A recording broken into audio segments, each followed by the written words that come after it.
Mpenzi msikilizaji na mtazamaji, kuna maswali mawili ambayo nimeulizwa na waamini wawili tofauti. Mmoja ameniuliza, padre, kwa siku ni mara ngapi mtu anaruhusiwa kupokea ekaristi takatifu? Na mwingine akaniuliza, padre, nimekuwa nikisikia mara kwa mara neno komunyo pamba. Je, neno komunyo pamba lina maana gani? Labda mpenzi mtazamaji na msikilizaji, nianze na hilo swali la kwanza. Unafahamu kwamba kuna mazingira yanaweza yakamsababisha mtu akasali zaidi ya misa moja kwa siku. Yako mazingira mbalimbali. Sasa atapaswa kupokea ekaristi takatifu mara ngapi? Ni lazima turejee kwenye sheria ya kanisa namba 917.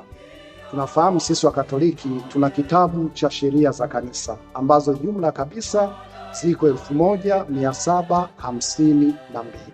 Lakini sheria namba 917 inasema mtu ambaye amekwisha kupokea ekaristi takatifu anaweza kupokea kwa mara ya pili katika siku hiyo hiyo katika adhimisho la misa takatifu ambayo yeye mwenyewe ameshiriki. Maana yake nini?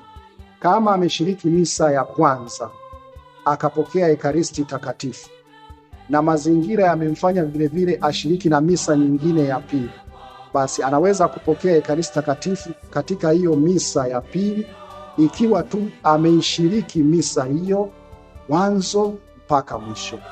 Tukumbuke ndugu zangu wa Katoliki kwamba misa ina sehemu mbili: liturujia ya neno na liturujia ya sadaka. Kwa hiyo kama katika misa ya pili muumini huyo ameshiriki liturujia ya neno na ameshiriki liturujia ya sadaka, yani misa nzima yote ameshiriki kikamilifu, basi anayo haki ya kupokea ekaristi kwa mara ya pili, hata kama tayari alikuwa amepokea ekaristi takatifu katika ile misa ya kwanza. Kwa hiyo ni mara mbili tu, lakini katika misa ile ya pili awe ameishiriki kama alivyoishiriki ile misa ya kwanza, na sio zaidi ya hapo. Swali la pili ambalo nimeulizwa ndugu zangu ni nini maana ya komunyo pamba? Na muumini amesema, nasikia mara kwa mara mapadri mnazungumzia komunyo pamba. Komunyo pamba ni nini haswa? Labda ndugu zangu, kabla ya kwenda kutafakari komunyo pamba kwa ujumla wake, tuangalie kwanza maana ya neno pamba. Bahati mbaya sisi Waswahili wa siku hizi hatufuatilii sana lugha yetu kujua maana ya maneno. Pamoja na kwamba neno pamba lina maana mbalimbali kama vile zao linalolimwa maeneo hasa ya kanda ya Ziwa, ambao zao lake tunaona linatumika hata hospitalini kusafishia vidonda na kadhalika, lakini neno pamba lina maana nyingine. Maana ipi ndugu zangu? Ni chakula anachopewa mtu aliye safarini, ili siku zote atakazokuwa safarini aweze kutumia chakula hicho. Utafahamu zamani ndugu zangu, safiri kwa mfano kutoka Mwanza kwenda Dar es Salaam ilikuwa ni safari ya siku nyingi kwa treni au kwa basi. Kwa hiyo kuna wazazi ambao waliwafungashia hata watoto wao mfano chakula watakachotumia njiani wakiwa wanaenda shule Dar es Salaam mfano. Au sio tu kufungashiwa, au wewe mwenyewe unaandaa chakula chako kwamba hiki ni chakula ambacho nitakitumia nikiwa safarini. Siku hizi mnajua mabasi yanasimama kwenye mahoteli, watu wanakula na kadhalika, lakini miaka ya zamani haikuwa hivyo. Chakula unajiandalia mwenyewe utakachokula safari. Kumbe chakula anachopewa msafiri kutumia wakati wa safari ndiyo kiliitwa pamba. Na sisi kwenye kanisa kuna komunyo pamba, ekaristi takatifu anayopatiwa yule aliye safarini kutoka maisha ya hapa duniani kwenda maisha ya mbinguni. Kwa maneno mengine, komunyo pamba anapatiwa mgonjwa aliye katika hatari ya kufa. Sio kila mgonjwa anayepokea ekaristi takatifu anakuwa amepokea komunyo pamba.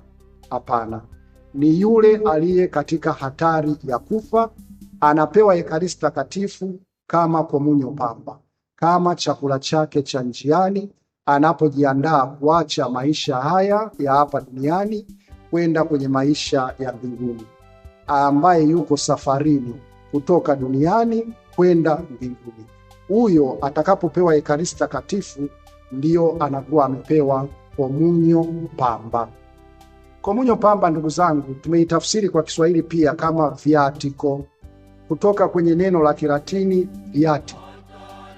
Neno viaticum, neno la Kilatini, lina maneno matatu ambayo yanatupatia hasa maana halisi ya komunyo pamba, maana halisi ya viatiko. Via tu cum, viaticum. Via ni njia,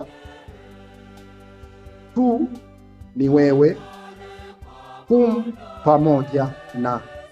Kwa hiyo viaticum, kwa maneno mengine, tafsiri ya neno lenyewe ni pamoja nawe njiani.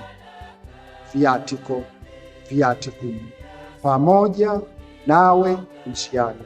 Ni chakula tunachompatia yule aliye katika hatari ya kufa, ili kiwe pamoja naye njiani anaposafiri kutoka hapa duniani kwenda mbinguni. Kumbe komunyo pamba inaitwa viaticum, au kwa Kiswahili tunaita vilevile viatiko, pamoja nawe njiani. Chakula anachopewa yule aliye katika hatari ya kufa, ambaye yuko safarini, anaacha maisha ya hapa duniani, anaenda maisha ya mbinguni, anapatiwa komunyo pamba. Asanteni ndugu zangu, na Mwenyezi Mungu awabariki sana. Naitwa Padri Kevin Mkama wa Jimbo Kuu Katoliki Mwanza.